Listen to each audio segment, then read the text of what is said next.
자, 내년 총선을 앞두고 이 지금 조국 전 장관의 총선 출마 소리 계속 언급되고 있습니다. 급기야는 조국 전 장관의 딸 조민 씨가 내년 4월 10일 총선에 출마하는 것 아니야? 뭐 이런 관측까지 나왔습니다. 영상이 준비되어 있습니다. 직접 보시죠.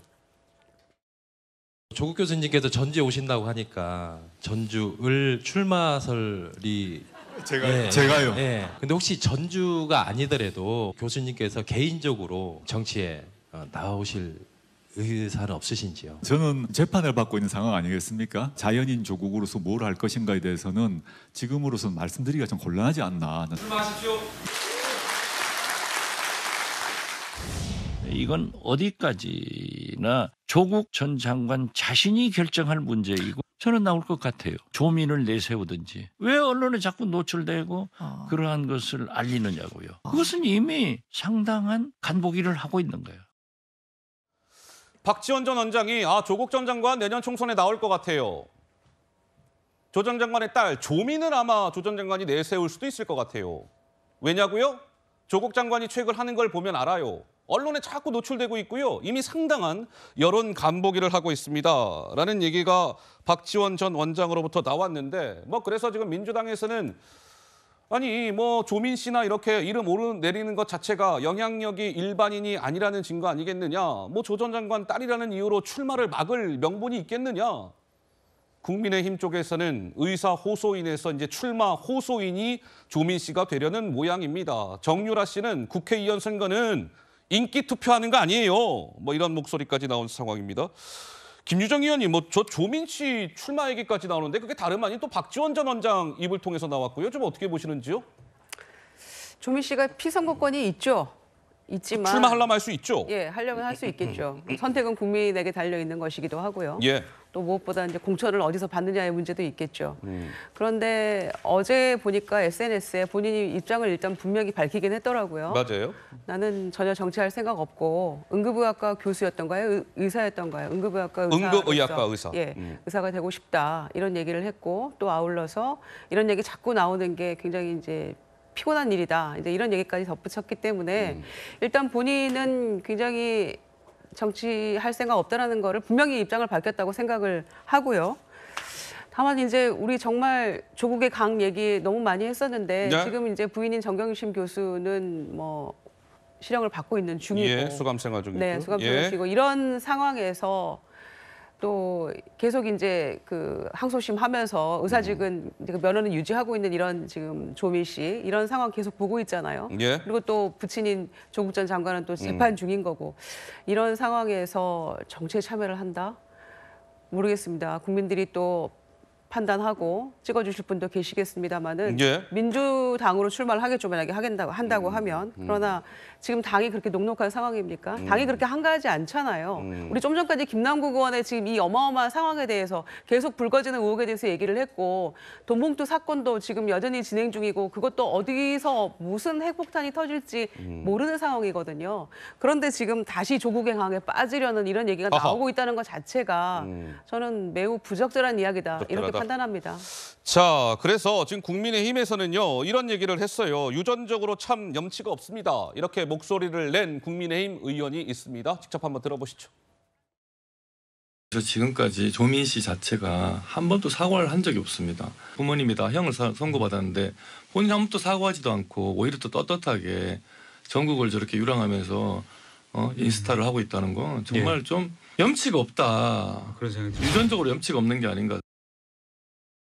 김유정 전 의원께서 조금 전에 말씀을 주셨는데 이제 조민 씨 무슨 총선 출마 이런 얘기가 나오니까 조민 씨가 소셜 미디어에 입장을 밝혔습니다. 이렇게요. 저요? 정치 입문에 대해서 생각해 본 적 없습니다. 왜 자꾸 이런 기사가 반복돼요? 저 피로감 느껴지거든요. 저는요. 응급의학과 의사로 살고 싶은 꿈을 버리지 않고 의료 봉사를 열심히 하고 있으니 제가 총선 출마를 한다 안 한다 이런 기사는 나오지 않았으면 좋겠습니다. 라는 조민 씨의 입장이 어제 소셜미디어에 나왔어요. 정미경 의원님께서는 응급의학과 의사로 살고 싶은 꿈을 버리지 않고 의료 봉사를 열심히 하고 있다. 이 조민 씨의 입장을 어떻게 평가하고 싶으신지요? 좀 어이가 없어요. 아, 어이가 없으세요? 왜냐하면 지금 뭐 피로감을 이런 기사가 왜 나오는지 예. 피로감을 느낀다 그러는데 아니 그럼 본인들이 나오지 않으면 돼요. 왜 돌아다니지 않으면 되잖아요. 왜 무슨 북콘서트 이런 거 안 하면 되잖아요.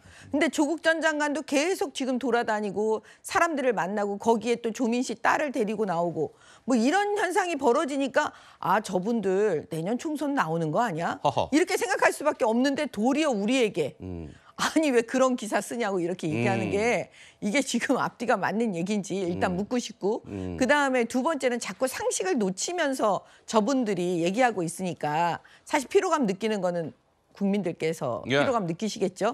그다음에 또 하나는 뭐냐면 타이밍인데 타이밍. 왜 요 타이밍에 예. 그 민주당이 그 공천 규정을 바꾸잖아요. 네. 예를 들어서 대법원에서 확정 판결 나기 전까지 인 사람들은 다 공천 줄 수 있다는 식으로 지금 고쳤단 말이에요. 잠깐만요. 그 얘기인즉슨 예를 들면 1심에서 그렇죠. 1심에서 유죄가 나와도 네.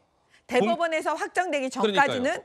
그 자격이 있다는 공천을 거죠. 받아서 출마할 수 있게 됐다 뭐 이런 있게끔. 말씀이신 네, 거잖아요. 네. 그러면 이제 언뜻 보기에는 아 수혜자 첫 번째 이재명 대표잖아요. 허허. 그다음에 뭐 줄줄이 지금 기소되어 있는 국회의원들이 있을 수도 있죠.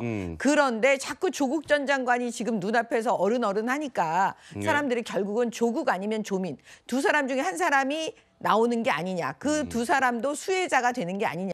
이런 생각들을 하고 있는 겁니다. 근데 우리 배 소장님 보시기에는 뭐 여론조사 전문가시고 한데 네. 글쎄요. 사실 뭐 그랬는데 많은 분들이 아이 설마 그래도 조민 씨가 총선에 설마 출마할까?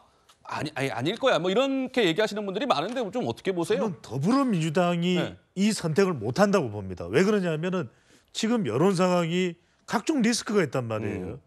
이재명 대표 리스크도 있고 송영길 전 대표의 돈봉투 리스크도 있고 지금 김남국 코인 리스크도 있고 예. 상당히 많은 상황들이 꼬여 있는 상황이기 때문에 이러면은 중도층이나 또 MZ 세대나 무당층 외연학생이 힘들어요. 더군다나 수도권 여론까지.